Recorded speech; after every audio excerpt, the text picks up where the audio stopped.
Hi, and welcome to From Terminus to Extremis, preparing for the next pandemic. So, my name is Stacey Smith. I'm a professor of disease modeling at the University of Ottawa, but also a big Doctor Who fan. I love pandemics. I have been talking about pandemics, researching pandemics for 25 years now. It was an amusing time in COVID when one came to life. So I love sci-fi, I love the real world, and sometimes the two match and sometimes they don't, and I look forward to talking about these. And I'm Kris Coulter. I've been attending a consult room either virtually or in person since the beginning. And I guess my claim to fame is I'm a family medicine trained urgent care physician. So I'm sure I'll be entirely overshadowed by Stacey because she's wonderful on this topic. What I can contribute is I've been there on the ground, um, including for COVID and currently for flu, COVID, RSV, norovirus, and walking pneumonia. So, yeah, that's been interesting. hmm Yes, well, I mean, there's always no shortage of pandemics. I always think I'm never going to be out of a job because, and if I was, it would be great because we've solved all the diseases, but it's never going to happen. Um, Actually, my biggest question, I think, for starting off is why aren't there more pandemics in sci-fi? Um, I remember in 2021, Arnold Blumberg, who was a member of our panel on pandemics in Doctor Who, um, actually mentioned it's actually a pretty strong trope in science fiction, maybe because it's fairly convenient, easy to create a sense of drama. Uh, your definition of the other is right there from the beginning of the Mhm. premise. And unfortunately, it sometimes lends itself to kind of a quick, wrap it up solution at the end, especially if they don't do it very well. Uh, but but if it's done as an arc, it tends to be better. Um, so actually, I think there are quite a few um, uh, examples of pandemics, or maybe more strictly speaking, epidemics and outbreaks in sci-fi as a whole, more so than many other uh, genres, I think. Right, right. Because Interesting. it 'Cause is I, it's I would think there's horrifying, not and enough. horror Yeah. is a sidekick to Right, that's sci-fi. true. Yes. Yeah, yeah. My feeling is that there's nowhere near enough. Like, you go out into the wild frontier and some like alien planet. Why isn't 50% of your crew just knocked out in the first minute from diseases they've never encountered? You'd think this would be Yeah, happening all the time. the Uh, away team but just beams down with no protective equipment at all. You'd that's think right. there would be more trouble. Yes, Yeah, exactly. yeah, Mhm. Yeah. yeah. Step one, always wear a spacesuit. Yeah. All right, that's it. We can go now. Yeah, We're yeah. done. Yes, exactly. Prepare for the next pandemic. We got it. Yeah, that's right. Yeah, yeah. Um, Spacesuits for everybody. Hmm. mhm. Yeah. Um, I I think wonder also, why. particularly in Yeah. Doctor Who, actually, in Doctor Who, they don't do it very much. And it seems like such an obvious sort of trope. Um, and I think where they kind of do kind of like, I mean, there's a couple of key episodes that have like, diseases and stuff. But often it's just a throwaway. One of my favorite throwaway lines is in Robot of Sherwood, where the doctor is like, like, oh, if you were real, you'd be dead of syphilis in 6 months. And he's like, I am real. But yeah, and then we leave it there. We never talk about it again. But it's sort of like, wait, Oh, yeah. and so Uh, surely people in history would be, covered in spots and, like dying at age 30 and stuff. But we just sort of hand wave that one away because it doesn't make good TV, I guess. which of course was often the truth, but or they died earlier. The ones that survived till like age 40 or 50 Hmm had very robust immune systems. I guess you're right. Maybe the reason there aren't more is that there's just so much Doctor Who that it seems like there's a lot. That's true. That's true. It Can I gets in the way say of all that? the alien invasions every week. Yes. Right. I think most of the doctors have had at least one story, but some more than others. Yeah. Yeah. All right. So, do you want to define pandemics, outbreaks, epidemics? So I going to take a stab at outbreak, which is an incidence of a higher than expected number of cases of either a novel pathogen, meaning a microbe or other infectious entity, or an existing one. but just to a greater extent or greater severe effects than would normally be expected in a given place and time. And we usually think of outbreaks as being more of a local phenomenon. Um, for example, you might have a local outbreak of the flu or a Mhm. statewide outbreak of the flu, which is tracked by the statewide health department. They have curves that follow these things. Um, Whereas an epidemic, um, somewhat larger scale, usually, well, not necessarily emphasis on novel, Mhm. but to maybe to a much greater and larger area and number of people than you would think of as an outbreak. I don't. Do you have anything to add to that No, that actually sounds particular? pretty good. I would say generally, I think part of the problem is these terms aren't well known in the difference, and so people sort of will use them very interchangeably. And like, definitely during COVID, I heard lots of different Oh words thrown God, about, and right. without really any sense of like exactly where the borders of these terms are. Um, yeah. By incidence, I should explain. I mean the new cases of Mhm. that's as opposed to prevalence, which is just all cases, new and not new, or a Mhm. chronic, right? And then pandemic. Um, Various media organizations tried to explain this, various degrees of efficacy. But by pandemic, you're usually talking multiple continents, or if you really want to get strict, almost all the continents. And Mhm. we're kind of limited to an Earth based definition here because we could think of other um, Yeah.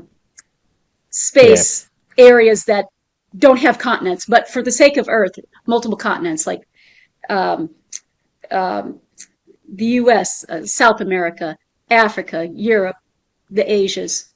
Um, and I think COVID, for example, finally went truly pandemic.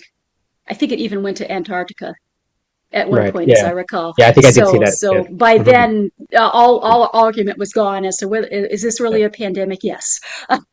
Mhm. Right, right. Yeah, I think we can. I mean, I think we can all agree we know it when we see it. It's kind of Now the we do. pandemic definition Now for we do. COVID, at least. Yeah. Yeah, but for many years, of course, we did not. Hmm. We were blessed. We went for a pretty long time without a major Hmm. scare. Yeah. Yeah. All right. So if we're preparing for future pandemics, what's Okay, the best thing we can do? main topic of this Main talk. topic. Yeah. Uh, um, well, I kind of like to think of preparation on a variety of levels. I There's of course things we can all do on the individual level. Do we want to talk about individual? Or we want to talk about governmental Yeah, I and mean, I think authority both. level. Yeah, I Yeah, think we want to think about all the different levels because, which well, to take I always see first. disease as like a very multi-pronged issue, right? And so because I'm a mathematician by training, so that means I do mathematical models of disease, but you can't Right, just think of it in terms of like a theoretical problem. You have to think about, well, what's the real world like, and what kind of limitations do we have, and then you have to think about it in terms of what people do, and what people do is sometimes not very predictable, and sometimes it's very sadly predictable. And then you also have to think about like kind of like unexpected things are going to happen. And it's all very well to be like, oh well, we'll just vaccinate 95% of all people.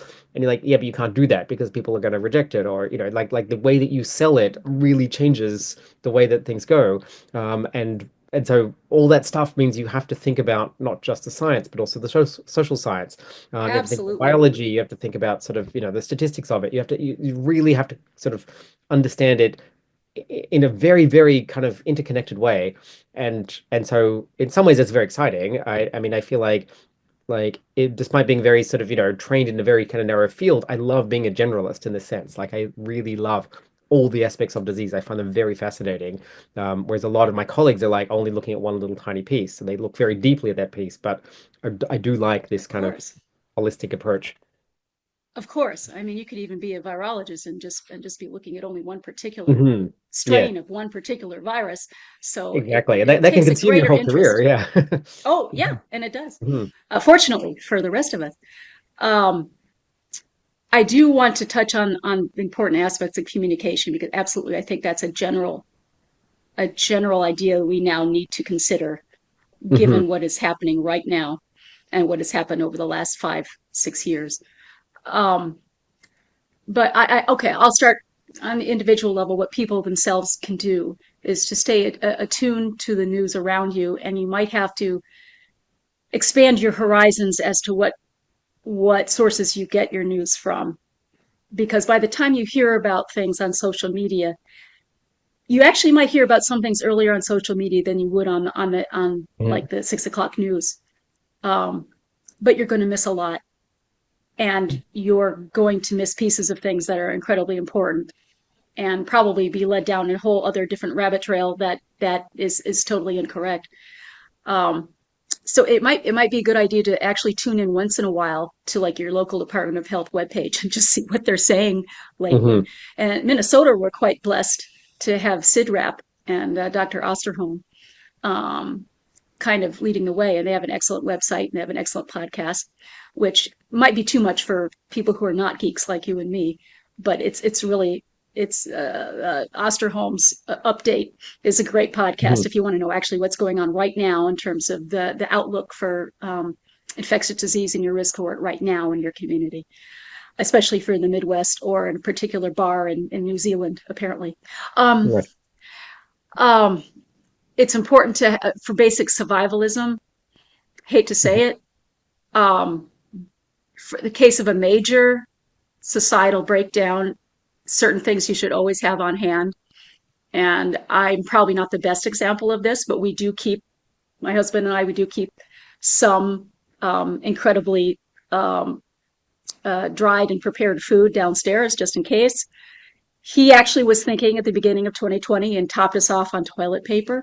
I never would have guessed that would have been such an item, but yeah, don't Hmm. ever let yourself run too low on certain things that matter to you. I mean, if you want to use rags, fine, but whatever matters to you, whether it's reading material or your supply of alcohol or sanitary wipes, or in my case, I am never going to be caught flat-footed again without N95 masks. They were so incredibly needed, and I didn't catch on to that until it was too late, and they were going by like $20 a mask on eBay. Yeah, right. When I mean, I I suspect the next pandemic will be much faster on mask adoption, I sure similar to the hope way so. that some countries in Asia were very fast in COVID because they'd lived through it in SARS. And so even though that was sort of 20 Yes, years earlier, they were very quick adopters, and it was masks on public transport almost immediately. And places like Vietnam didn't have major outbreaks this time where they had previously, right. in part because of very early mask adoption. Or they kept things tamped down early on and made a huge difference in flattening that curve, as we all know that term now. Hmm. Um, I think it does help in a way if you can have some minor scares along the way, like they did with SARS. SARS ended up being so nasty that it didn't spread that far. I mean, it Well, could have been part much, of much worse than it was, but part of the reason we dodged the bullet in SARS is because the guy who like figured out SARS in the first place. He was a doctor from Italy living in Vietnam. He had friends in the World Health Organization, and so he identified SARS very, very early. Also, he was able to communicate it quickly to the relevant authorities, and we did contact right, tracing it at a time when contact tracing worked, right? And so, like when you have a few cases, contact tracing is correct, really, really powerful. When you have massive outbreak numbers, contact tracing is like trying to mop up in a rainstorm. as we And so discovered. yeah, Yes, that's right, exactly. So absolutely. so if you catch it early enough, I mean it's basically it would be like the equivalent of discovering COVID in like early November 2019 and going, oh, new disease, let's stop it right now. And then there is Right. no outbreak, basically. I mean, there's a bit, but not nearly as much. And there's some differences, of course, but like it's such a telling kind of case that we kind of dodged the bullet in, in 2003, and then we took the bullet full to the face in 2020. And in some sense, that was happenstance and luck, like, right guy in the right place in 2003 and no such equivalent in 2020, or 2019. And so, small differences in communication at the beginning can make a massive difference. I mean, I always think most diseases have like a window of opportunity where you can stop them. And Yes. so, actually, we showed this with zombies, even though it's fictional. Like, you hit the zombies early, you hit them hard, you can stop a whole zombie outbreak. And, the zombies are worse than anything, and you can totally do it. Same thing, we could have stopped HIV early on. You can stop anything if you get to it early enough. I mean, at a very reductionist level, if you have a single case and you stop that person spreading to anyone else, you've stopped it, right? And Right. so you have this window for a while, but the longer you wait, the window closes. So I think the next pandemic, well, in a way, sort of like I think we already had the next one. It was monkeypox, right? We had Right. a, monkeypox outbreak got basically contained really, really quickly, at least in Western countries, because people were like, very, very gun shy from COVID. And it was like, right, people taking precautions, people getting vaccines. Also, it hit a community like the queer community where they'd had a lot of Hmm. issues in the past with like not having access to vaccines. So vaccines appearing, and that community was a very strong an uptake. They So jumped on it. yeah, Absolutely. exactly. We're still getting So, uptake on that, which I mhm, think is wonderful, because mhm, the treatments are not turning out to pan out. So vaccines are what we have, vaccines and mhm. isolation. Yes. Absolutely. Yeah, that's Which is right. another thing individuals can do Hmm. should the worst occur, is be willing to hear bad news and to hunker down when the Hmm. order comes. Um, you can save a number of lives, not just you and your own family. Yeah, I think having a sense of public good is really important. And I guess naively, I thought that's what everybody had. And I was a bit shocked in COVID to discover this was not the case. And um, yeah, and I guess I mean I grew up very working class, so it was like, well, we're all in this together. There's no individuals because as individuals we have zero power. Like we were just like we are nobody as a person. Collectively we have a little bit, and so that's how just I kind of understood things. And having jumped the class barrier and being in kind of academia and stuff, I've discovered this is not most of my colleagues and people I interact with, and people just don't have that thinking. They're like, oh no, it's just me and my family, and that's it, and I'm out for myself, and I'll do collective good as an ends, to making myself feel safe. But that's kind of what they cared about, rather than thinking about like, but surely all the other people. And that one is kind of a bit missing, I think, and I understand why, given sort of a lot of, history in the last sort of 40 years and, very much sort of me generation stuff happening. But yeah, I think, it helps us all to help each other. And that's a sort of philosophy I think we can also work on developing in the meantime, because what we saw I think when COVID was like it was just so global, right? It's like even if you don't care about like deforestation in China, well, it had an effect on your life. It's sort of like these things matter. They all matter a lot. And I think in a way we sort of also dodged a bullet in COVID. COVID could have been a whole lot worse, right? And looking at pandemics through history, Yeah. COVID was sort of in this like weird sweet spot where it was like very, very transmissible, but not actually that deadly to the average person. Like it was deadly for Right. elderly people, immune compromised people, and so on. But the average person wasn't dying from COVID. And what we generally notice is that like conspiracy theories and stuff tend to happen in the absence of information. But one key piece of information is if you watch your neighbors and relatives dropping dead in front of you, that can break the conspiracy, right? It's like, wait, hey, there's bodies in the street. Maybe I should actually Right. take this seriously, right? And we didn't have bodies in the street really in COVID, like there were in some places, or there were in a number of developing countries, like in India and so on. But they weren't in It sort of was hard Western to countries. avoid the burning pyres in India. Yeah. Yes, yeah, yeah. And I think in Mhm, harder hit cities in particular, um, mhm, there was a heightened sense of alert to see the obvious signs of activity at the morgues, at the hospitals, at community burial sites. Not every community saw that, mhm. but the ones that did, I think, still remember. Yes, yes, that's Yeah. right. And I suspect this memory will stay for like a generation or two. But I think, if you go a long time without any pandemics, you start to get very complacent and, that may kick in. And also, I suppose if the next pandemic looks very, very different from COVID, like we may be like, oh, it's just not the Mhm. same at all. And, we don't take the same kind of precautions. I mean, I like when COVID first turned up, my colleague asked me, she's like, should we get into this new disease? And I was like, well, it's kind of a bit boring. And she's like, yeah, it is really boring. And in the sense, I stand by that still. It was very textbook. It was a really textbook disease, right? I mean, there was some quirks in sort of, the genetic level and so on, but at the spreading level, things that worked were things that we've been doing for centuries, like quarantine Right. and like vaccines and like putting on masks and whereas HIV, for instance, was such a wildly bizarre thing that we still don't have a vaccine for. I mean, the fact we had a vaccine within months of Right. COVID is a miracle, and testament to science and so on. But also, that same science has been applied to HIV. We didn't have anything like that. So the next pandemic might be kind of similar in that sense, might be this sort of textbook thing, in which case we sort of know what to do, or it might be something that we've never even considered that overturns a lot of our thinking the way HIV did. And so that could be really, really difficult. That's a really tough one to kind of deal with. Absolutely. The same reason we hadn't really had a skin-borne disease to this extent for a few generations when Mpox came Mhm. along. Yes. Um, Mhm. it turned out to be a little bit easier because if you have something with visual manifestations, I think it's easier for Mhm. people to grasp intellectually. It's easier to identify the affected. Um, Yes. Isolation is a Mhm. bit easier, to be honest, because it's not a matter of the air that we're all sharing. Yeah. Um, Although you flip into stigma issues sometimes. oh, absolutely. Yeah. Yes. Yeah. Mhm. That's one thing COVID, well, it didn't really have going for it unless you want to consider maybe ageism, in Mhm. terms of just letting it rip. Um, Philosophy, the herd immunity approach that was followed in some communities, Mhm. pretty much discounted the importance of people over 65. But Yeah. beyond that, yeah, COVID, it pretty much strikes anyone who breathes it.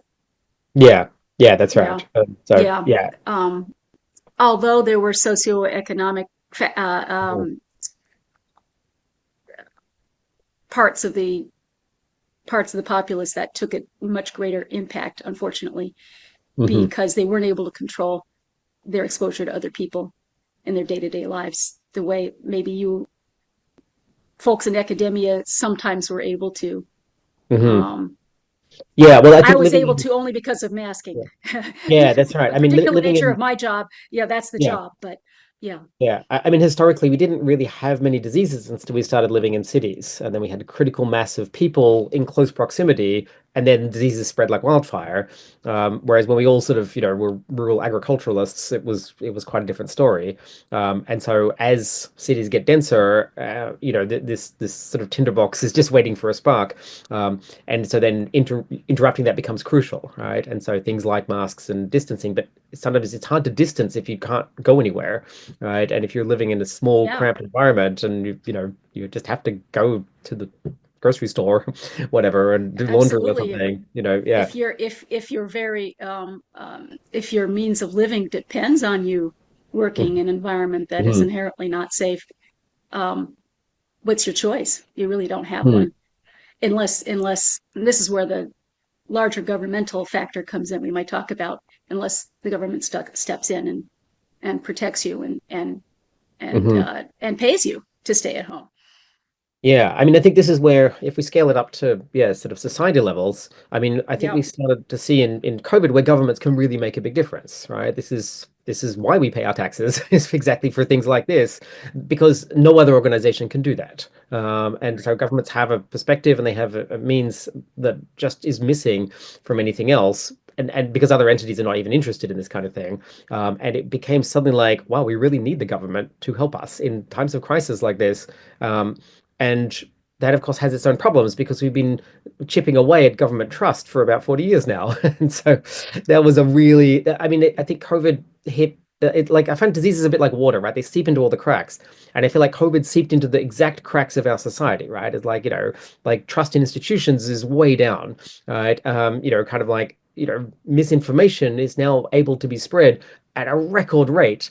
And so, like, if either of these things hadn't been true, COVID probably wouldn't have been a big deal. It's sort of like, we created it as much as it created, itself. And so this is an issue. But if you look in history, like a lot of diseases, are kind of their time, right? And so, before we had kind of like a lot of science, diseases could just spread. That now we would just stop with penicillin or something. So, like things that we would have died from years ago, we just have now and just mostly deal with and ignore. So that I find is one of the fascinating things about pandemics is like like for the most part, actually, most diseases don't take off, right? Like, one of the sort of individual Right. things I always think of is like, actually, the more we can be healthy, right, individually, the better chance we have, right? And so, we, eat well and exercise Yes. actually is a great remedy against diseases. And of course, some will escape us. Like, we're not perfect at fighting every disease, but I remember when I got into sort of epidemics and stuff like that, and looking at immunology, just being amazed by how good the immune system is. Like, our immune systems are incredible, and they fight off diseases every day, just quietly and just deal with it and so on. And it's not like we're just not getting a thing and therefore we don't have it. It's not we're getting it all the time. We're really good at Absolutely. dealing with them. It's just a couple that we aren't. That's what we see. And so, that's unfortunate. And of course, that can lead to really bad consequences. But also, I take a lot of hope in this. I was like, wow, we're pretty robust individuals. We've got, millions of years of evolution put into this. And so it's pretty Absolutely. something pretty strong.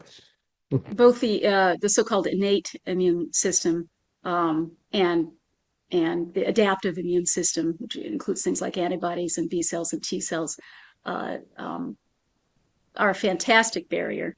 And it's only when they break down that you really see the Mhm. consequences of what's coming at us all the time, every day, such as an advanced cancer, perhaps, or HIV, Mhm. advanced AIDS infection. Uh, that you really see all the horrible things that our defenses are fighting off all the time, from just common fungi to weird viruses that would other attack our eyes and our and cause cancer in our skin or things like that. Yeah. um, that's the fascination of it. That's kind of the horror love part of me that loves to see the consequences of things breaking down. So I guess that's what makes Mhm. us science geeks. Yes, yeah. Well, I mean, I always think that's one of the great appeals for me of zombies, right? It's like, oh yeah, how exciting watching society crumble and fall apart, and we have to be survivalists. And when I come back to the real world, I do not want that to happen in my life. Like, I No, like I'd be society. terrible. Yeah, Society is great. I would not do well surviving in the yeah. wilderness. And I'd it's be a too great kind. fantasy to think about, but it's not Yeah, in reality. I mean, in reality, most of us are just going to become zombies. Like, that is, everyone thinks they're going to be the one to survive, and it's like, actually, no, you're not. Like, just yeah. Just shoot me in the head now. Yeah, yeah. exactly. Get it Yeah. over with. So that seems to be the way to get rid of. Yeah. Yes. Uh, Mhm. so what would be the most important governmental or authority driven factors in how to prepare for future pandemics?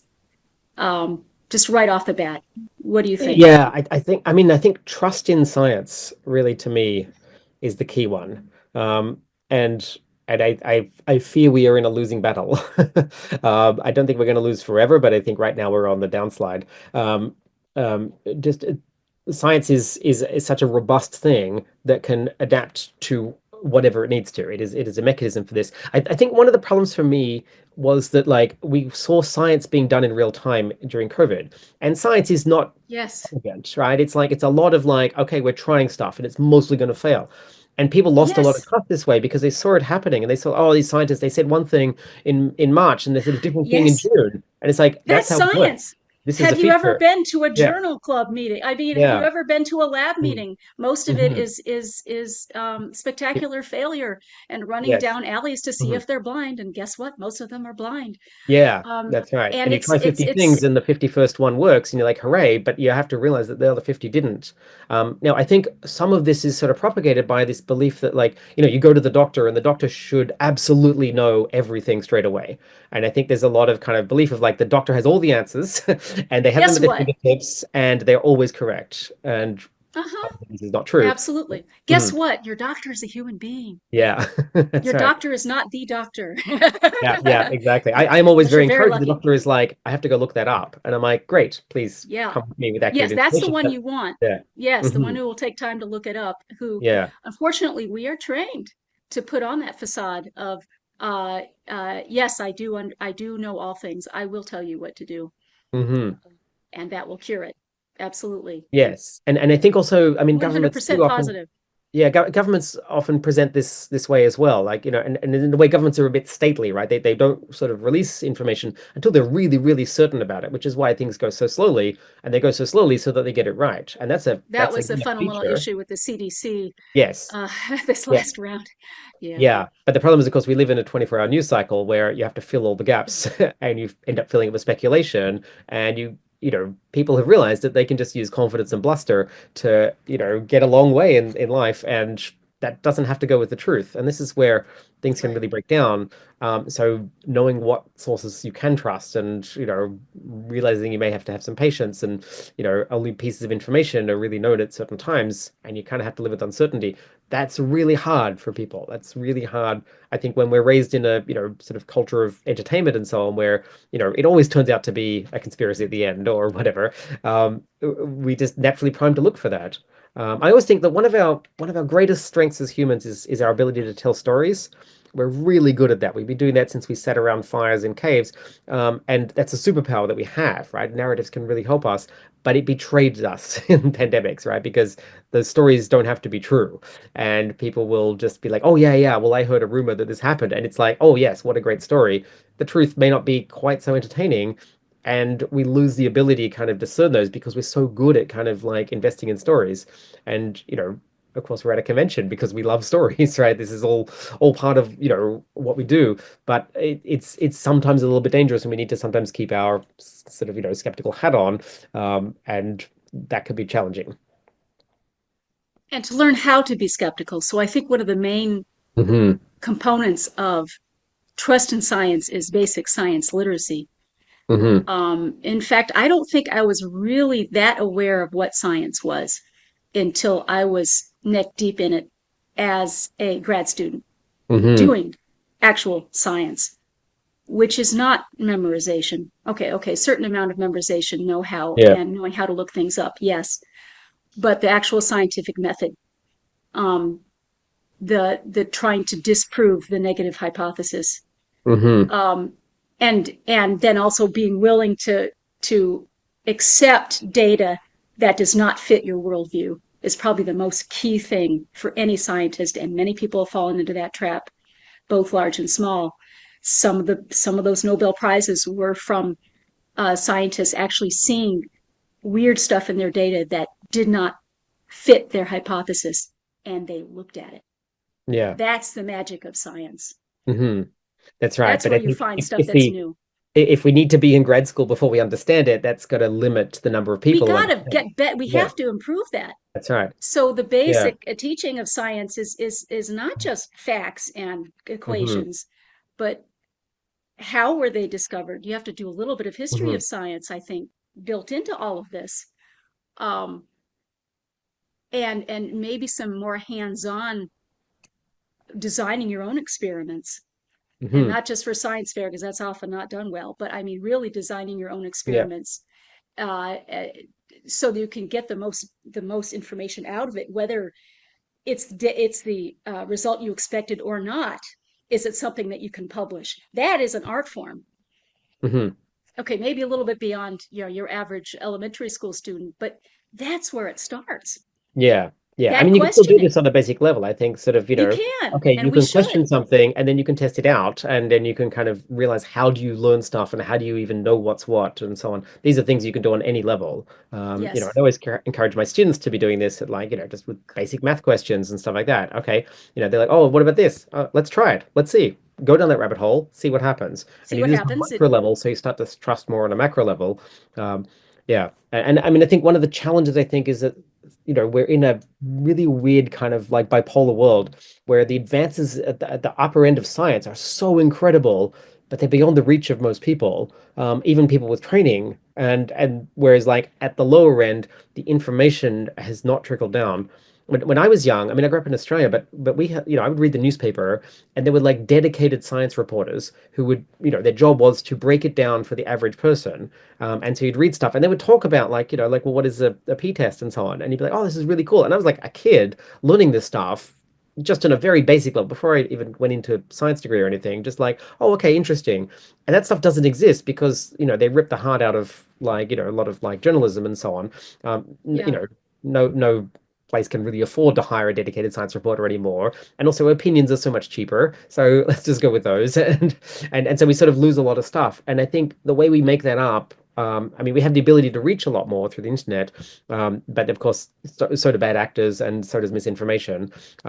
But I am encouraged, I think, by a lot of like podcasts and stuff, which will really kind of break stuff down for people who are not experts.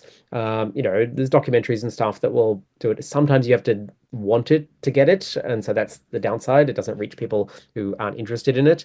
Whereas, like, when we all read one newspaper every day, Right. then it was more centralized. With their three networks, you had your Yeah, choice. Yeah. exactly. Yes. Yeah, exactly. And they're all sort of roughly telling the same stories. That's the other part too. Exactly. Whereas now you can Yeah. really live in an echo chamber and, miss a lot of information.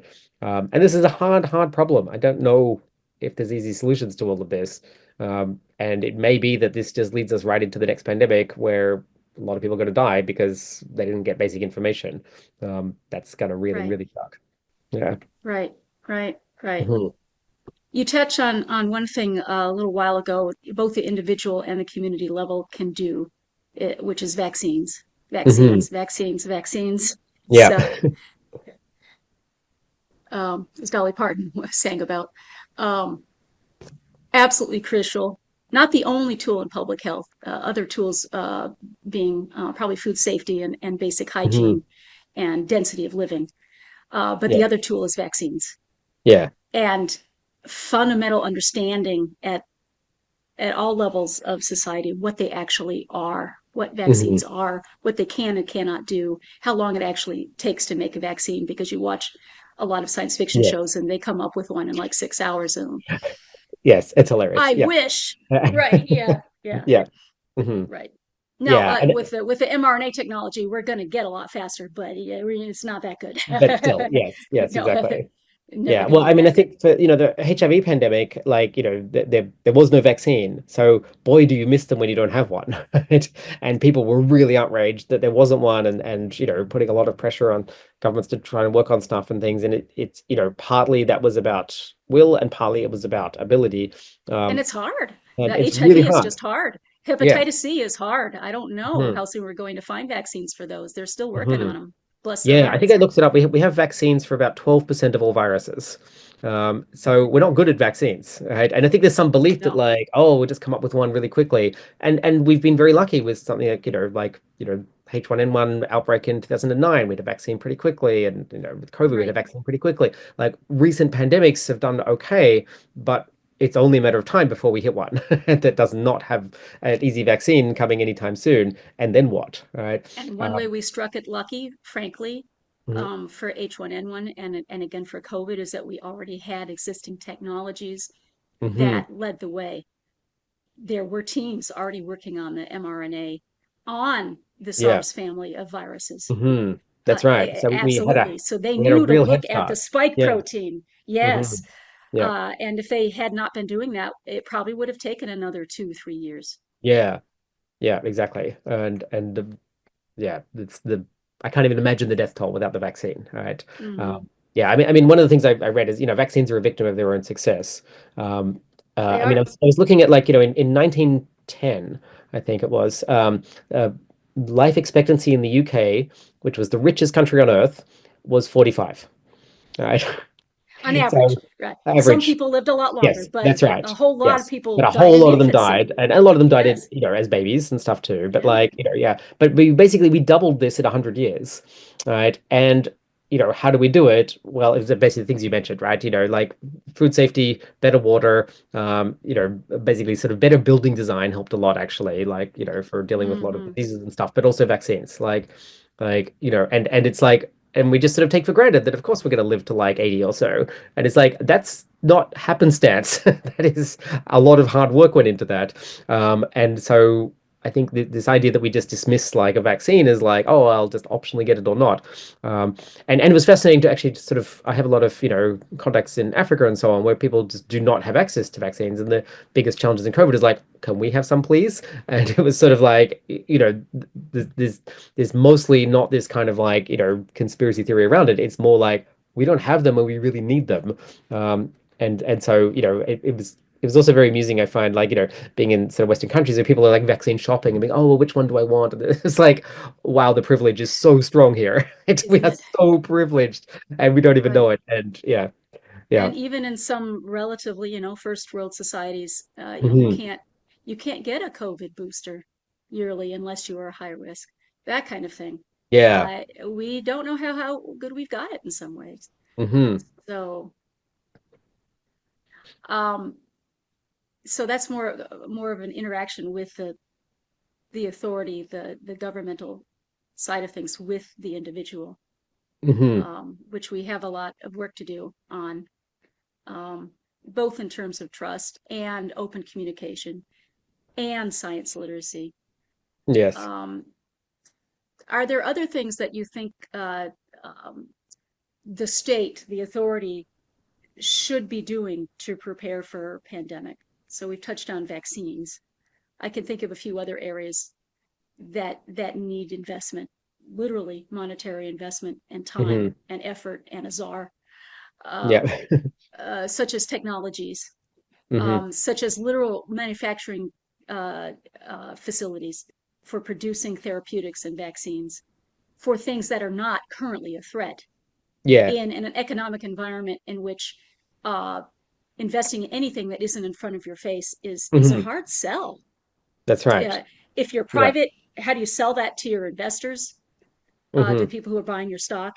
If you're a government, how do you sell that to the taxpayer when we don't even Hmm. want to cover some essential services that really Yeah. are right in front of our faces?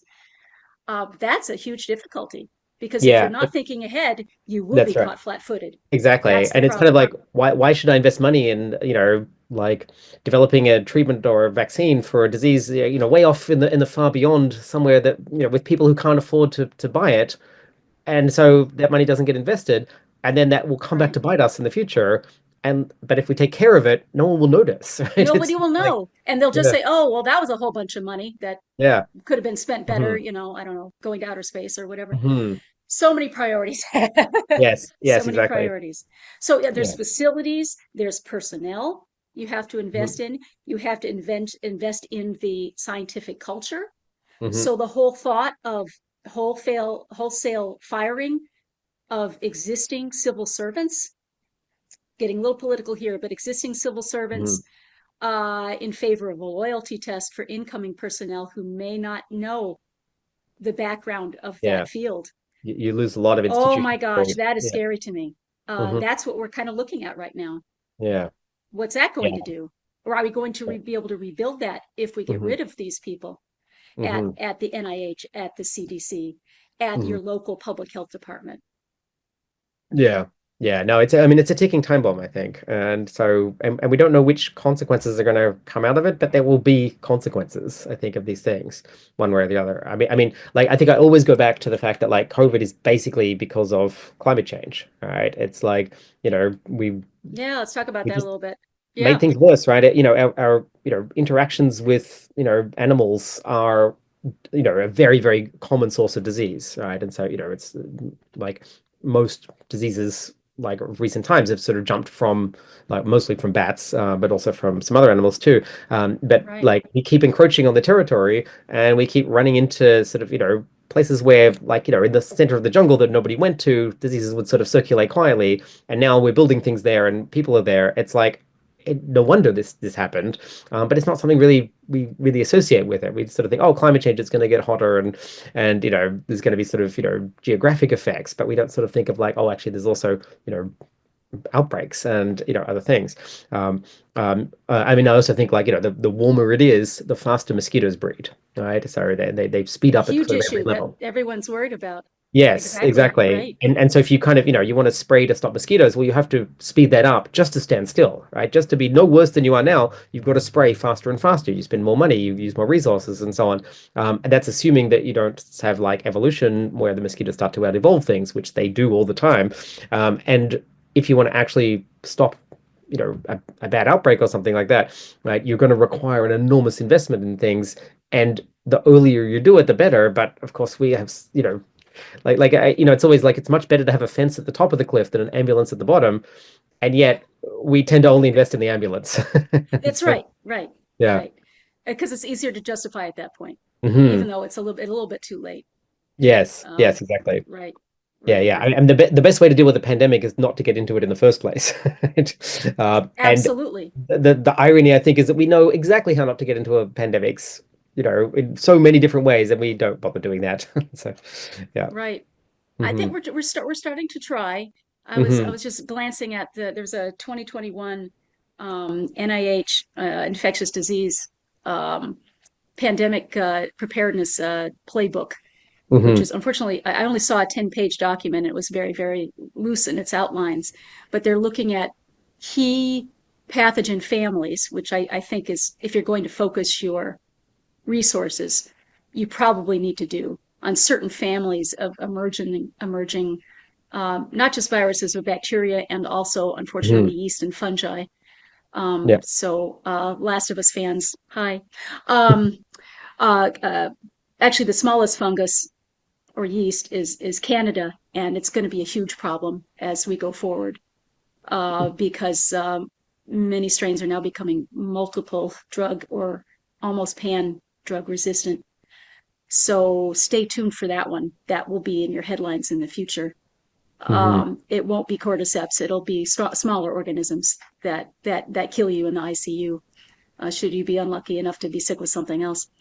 Um, so various families, including flu, including the certain coronaviruses, including certain emerging viruses in South Asia. Um, Dengue is still huge. Malaria is still huge, although Hmm. there are spots of light for malaria. There's some partially effective childhood vaccines that may make a huge dent in the death toll Hmm. in the next year or two. So look forward to hearing about that. And there's tuberculosis. We still haven't solved tuberculosis. Yeah. We still haven't solved polio. Of all the things we should have solved, Hmm. there Yeah. I are mean, still the pockets of wild wastewater. polio in the world. Yeah, yeah. The wastewater checks for COVID revealed a huge amount of polio in like New York. And it's like, wait, Yeah, what? Like you think of polio as being very, kind of in the corners of, it's like, probably everywhere, but we're not yeah. looking. Yeah, exactly. We're So not yeah, no, looking. no, it's quite scary. Like, there's a lot of, new diseases that we don't know about that may pop up, but there's also a lot of like existing diseases that may just recur. And this is not fun. So yeah. I think we spend a lot of time kind of like mostly dodging these bullets until they really hit us, and then that's really tough. Um, I'm thinking of yeah. maybe if they'll let me posting some pictures of what really happens with some of these preventable diseases Hmm. um, on the walls of the exam rooms. Like, what does a Yeah. kid with whooping cough? Well, maybe a video. What does a whooping cough child really sound Yeah. like? What does Hmm. someone with diphtheria really look like? Um, Somebody with fulminant smallpox. Okay, we don't have smallpox, but mpox is bad enough. Hmm. Um, Yeah, the I more mean, visually I was disturbing, the researching better. a lot of tropical diseases, and then my student came in. She's like, "Don't make my mistakes." I was like, "What?" It's like, "Don't look at Google images for this disease." It's like, yeah, Yeah, yeah, they're pretty yeah. intense sometimes. Yeah, and well, I That's for think that's people part of like the other me. thing. We don't like to think about them, right? And No. one of the interesting historical things is that, the Spanish flu outbreak from the sort of early 20th century became known as the forgotten pandemic, and it was happening at the same time as the end of the First World War, killed more people than the war did, but people didn't really like to talk about it, so they just kind of quietly Mm, pretended it never happened. And it didn't really come back in public consciousness until sort of, swine flu outbreaks, yeah. very similar kind of thing, and being like, oh yeah, we had one of these, 100 years ago. Let's talk about how that worked. And so it was sort of, oh yeah, wow, there was a massive pandemic that, took out like so many like people, and very, very similar practices to COVID in a lot of ways, including Absolutely. sort of people denying it and like that making things worse. And yet it was sort of like, well, let's just like fingers in our ears and not even sort of think about this.